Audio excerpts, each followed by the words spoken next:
This blouse is very easy and quick to sew compared to the classic blouse and shirt designs that have collars, buttons and cuffs. If you are very new to sewing, then the only challenge might be the sewing sleeves and the bias binding around the neckline. However, don't worry, that's why we have prepared this video for you.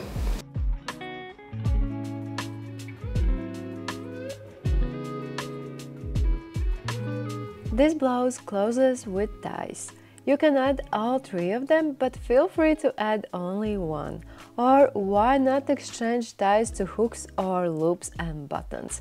The red blouse has a placket under the ties, but you can skip it if you want this blouse to be a bit more revealing like the green one. As an idea, you can also make this blouse from a knit fabric and wear it as a cardigan. In this video, I am going to use this soft silk fabric that drapes very well, but you can also use a cotton fabric, or the green fabric is a pleated jersey polyester fabric, so you can pick pretty much any fabric that isn't too heavy. You will also need matching threads. I started to work on this white blouse, and after the try-on I decided that I want to take off these small ties and instead to make wider straps that go through these buckles. I still haven't finished it, but I will definitely share the result on Instagram, so make sure you follow us there. You might want to consider to press on interfacing on your placket detail if you are making one and if your fabric is very light and drapes very well. Otherwise, you don't need to do it. Honestly, I had a very weird week and I accidentally printed out all sizes, which you can also do, but remember that our patterns have a layers function. You can switch off the sizes you do not need and print only the size you want. This pattern comes in A0 format, which you can print at a copy shop, and also in the US letter A0 format that you can print with any normal printer. You can get this cat blouse sewing pattern in our Etsy or online store. The links are down in the description. I will use a sewing machine and a serger to knit in the seams. In case if you don't have a serger, don't worry, you can use sewing machine zigzag stitch instead. On top of my bad luck week, my old iron stopped working. So here I am flexing with my new one and also reminding to you that it is best to pre-wash your fabric before sewing. Or if you cannot do it, at least steam it. To clarify, I am putting my pattern details slightly different than in the recommended pattern layout because I have a fabric with a large print and I want to make sure that all the kitties are seen in their full beauty. If you have a lot of fabric or you will use bias binding from different fabric, perhaps even pre-cut bias binding, then you can lay the pattern pieces on a folded fabric.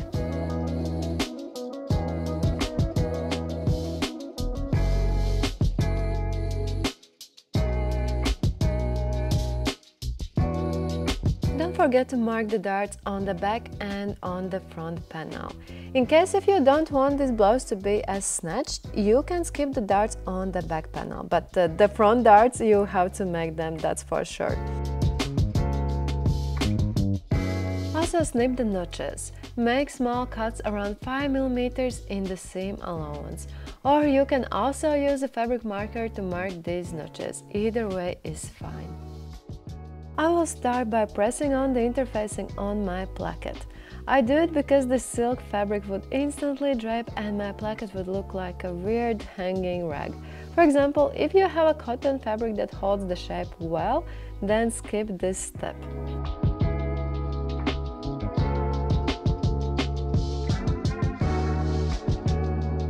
Now it is much more structured and it will give the covering I am looking for. All of us need to start with darts on the front panel. My trick is to put a pin at the top of the dart, then pull up the fabric and follow the dart and continue pinning. However, when I stitch, I start stitching from the side seam and gradually take out the pins. Sorry, my movements here are kind of hectic because this fabric is slippery. Do the step for other side as well.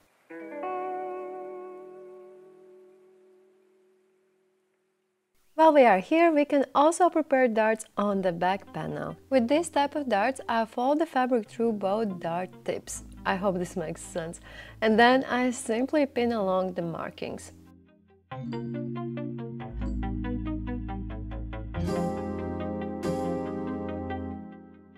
Make a stitch following the markings. By the way, depending on your fabric, perhaps it is better to not backstitch at the tip of the dart. Instead, leave long tails of the thread and tie a knot. Then you can cut the tails. I do backstitch because I have made a deal with my sewing machine not to pull in my fabric, but overall backstitching the dart tips are risky. Press the front darts towards the waist. Press the back darts in a way that they are mirroring each other. It doesn't matter whether you are pressing them towards the side seam or towards the center.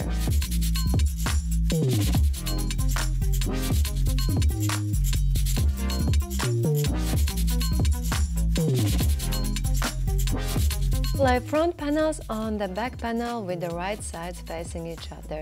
Pin the shoulder seams and also pin the side seam. There is a notch on the back panel and it is supposed to match with the dart.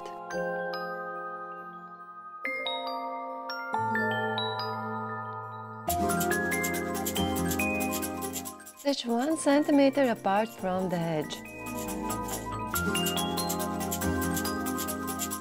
For this fabric it would have been the best to do French seams, but oh well. Plain seams functionality-wise are as good, they just don't look as luxurious. Also, they take much more time. In case if you decide to make them, remember that you should increase the seam allowance to 15 mm when you are cutting. Knit on both shoulder and side seams. Press these seams towards the back panel.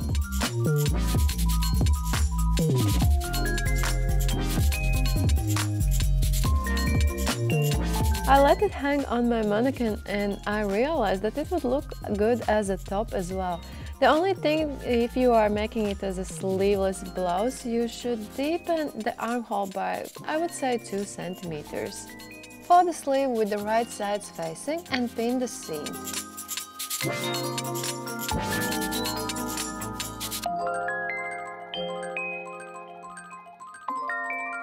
Make a stitch 1 cm apart from the edge.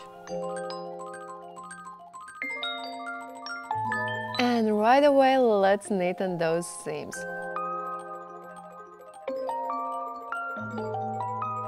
Press these seams towards the back. Make 2 gathering stitches along the sleeve cap. Make these stitches around 5 mm and 8 mm apart from the edge. Sew the sewing machine stitch to at least number 4. Do not backstitch and leave long tails of the thread.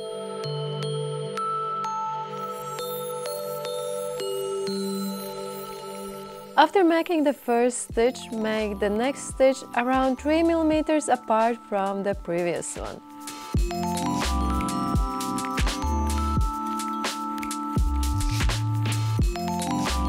Turn the sleeves so the right side is towards outside.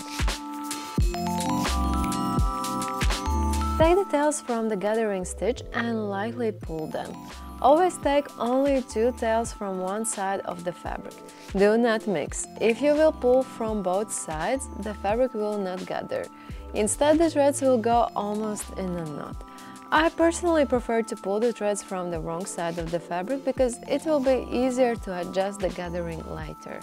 In this pattern, the sleeves have only a bit of ease to have a proper shape. But these are not puff sleeves, so you don't need to gather them a lot and try to avoid stitching in the creases. Lay the sleeve in the blouse with the right sides facing. Make sure that you match the notch at the front. Also match the sleeve top notch with the shoulder seam and match the side seams. Pin around. Start pinning the notches and the side seam. Then pin the armhole where there is no gathering stitch. After that, adjust the gathering in a way that the sleeve cap length is matching the blouse's armhole.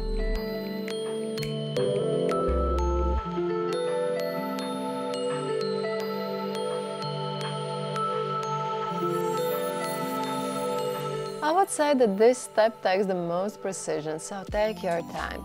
Better to add more pins than less. Or you can even hand stitch if that makes you more comfortable. Try to even out the gathering as best as you can. Also, there is more gathering at the very top of the sleeve cap near the shoulder seam. Stitch 1 cm apart from the edge. Do the same steps with the other sleeve as well. Remember to change back the sewing machine's settings. I usually start from the area that isn't gathered, and once I get to the point where gathering starts, I go much slower. Sometimes I leave the needle in the fabric, lift up the presser foot and use my fingers to even out the gathering or to make sure that the fabric hasn't accidentally folded. I flatten everything out and then I continue stitching.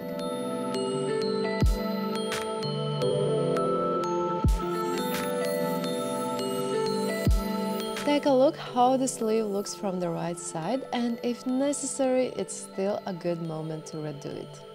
If there are some gathering stitches visible from the right side, take them out.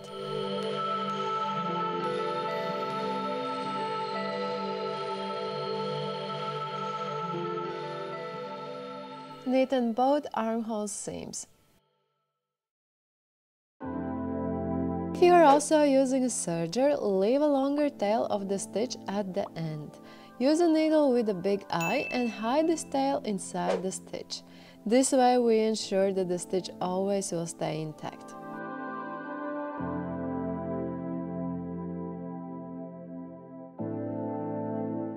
Generally, we don't press the armhole seams, but you can give a light press in the side seam armpit area, or if you also have a light fabric and your serger has slightly gathered it.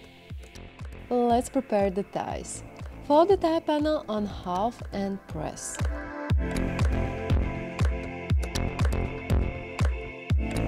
Now use the middle line as a guideline.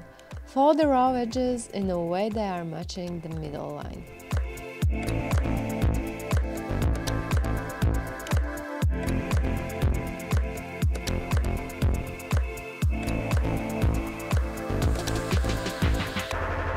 Now fold in a way that the folded edges are matching each other and press.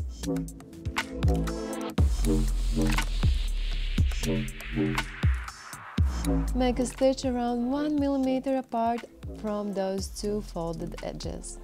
And repeat this step with all 6 ties, or maybe 2 or 4, depends how many you are planning to make them. It's totally normal that they look crooked after sewing machine's treatment. Just give a good press and they will be pretty again.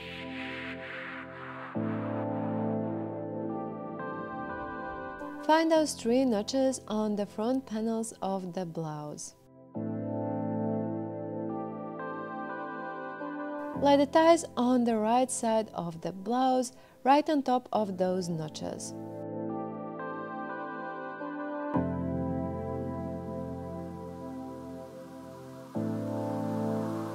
Make a stitch 5 mm apart from the edge to secure the ties in the place.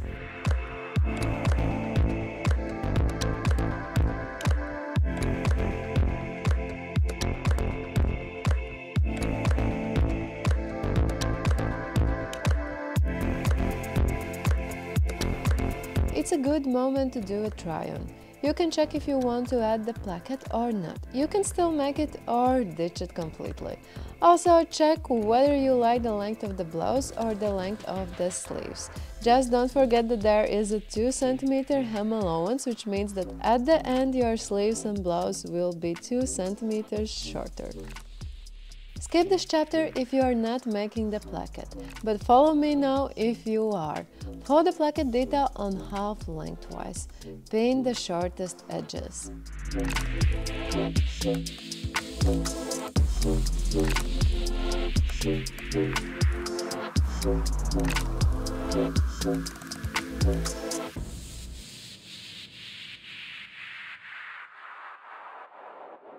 Make a stitch 1 cm apart from the edge.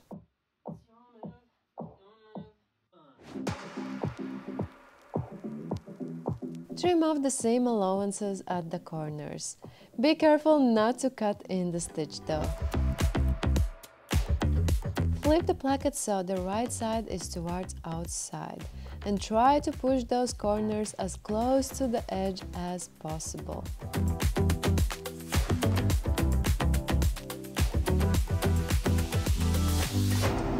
Once you have the shape that you like, press it with the iron.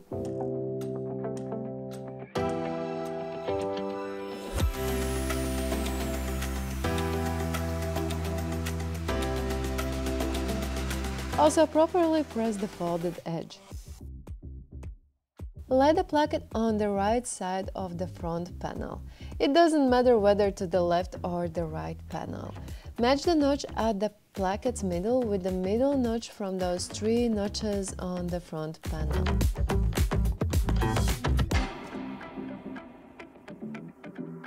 Make a stitch 7 mm apart. Make sure that the ties are laying flat under the placket and they aren't twisted.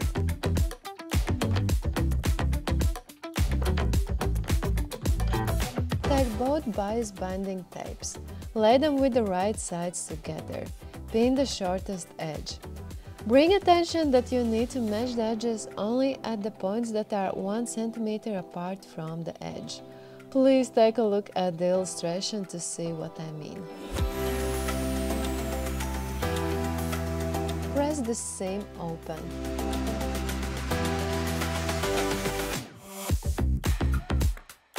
Lay the bias tape around the neckline with the right sides facing. Be aware that the bias tape is longer than the actual neckline. I prefer to work this way because then we don't have to stress about matching the exact length. You can pin around, but I will stitch right away. Don't pull and stretch the bias tape too much, otherwise it will get too narrow. Stitch 1 cm apart from the edge. And here as well, be very careful that the ties are laying flat. We don't want them to be twisted. It might be tempting for you to place the bias tape seam at the very middle of the back neckline. You can totally do it. I personally prefer that it is at some random point because then it would be less noticeable.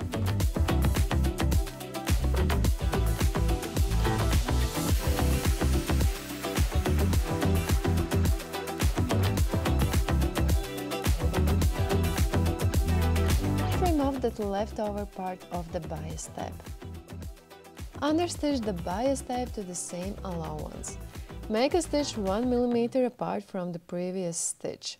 Make sure that the needle always goes through the bias tape and through the seam allowance.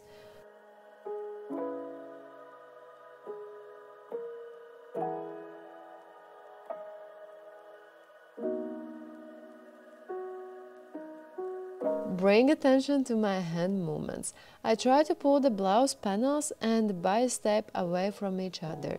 This way the seam will be as flat as possible.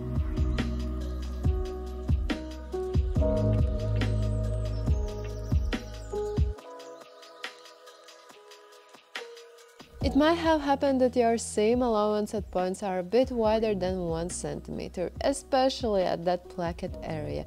Don't stress to redo it, trim off those extra 2 to 3 mm. But yeah, if it's like 14 or 15 mm wide, then yes, better redo the seam. Also trim off those threads that are hanging from stitching the ties and the placket and so on. Make a few cuts in the back neckline seam allowance. Be careful not to cut in the stitch. This will help us to release some tension when we will be pushing the seam allowance towards the blouse panels. Make more cuts where the seam is more curved. I will give a quick press around the neckline first to flatten out the previous stitches.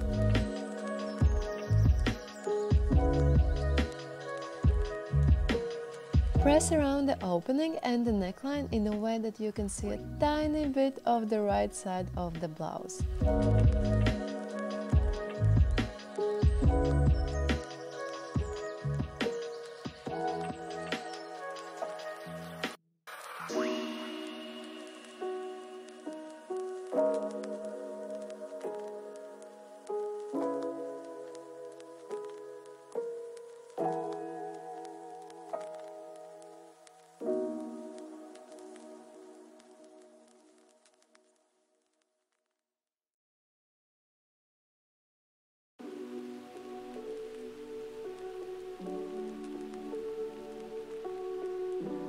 Fold the raw edge of the bias tape around the seam allowance.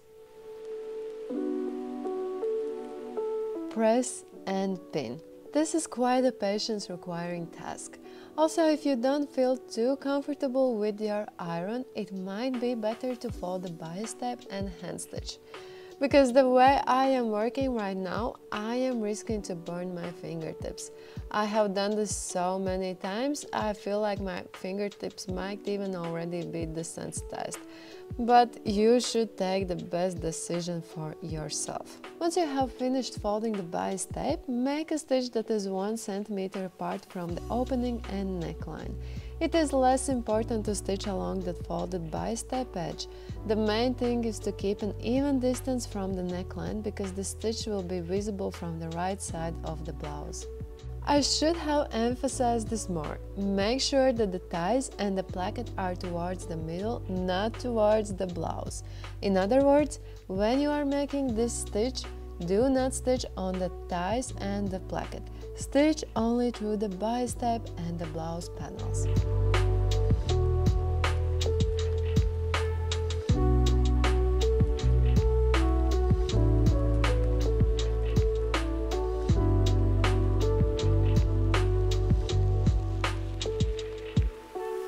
Press around the opening and then neckline.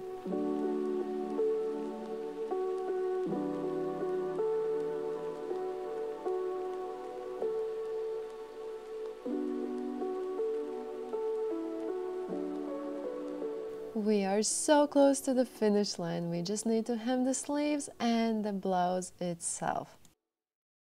I'm going to use double folded hems. Fold 1 cm of the hem allowance and press. Then fold again, you can press and then pin.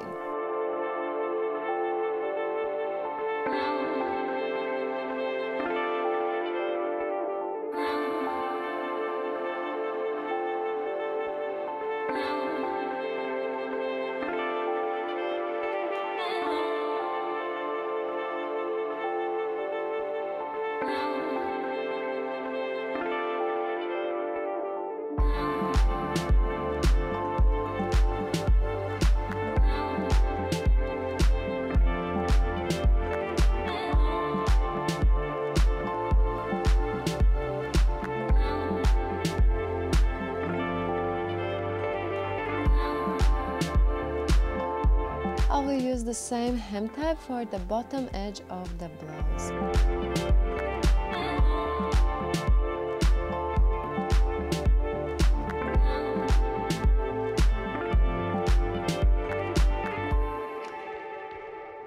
Don't rush with the sleeve hems. Since they are rather narrow, it is slightly difficult to access them. Be extremely careful not to put your fingers too close to the needle. I am speaking from my own experience.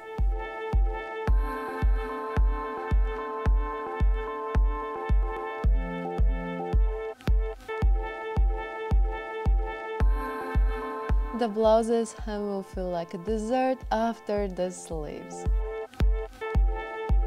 Give the final press and you have finished.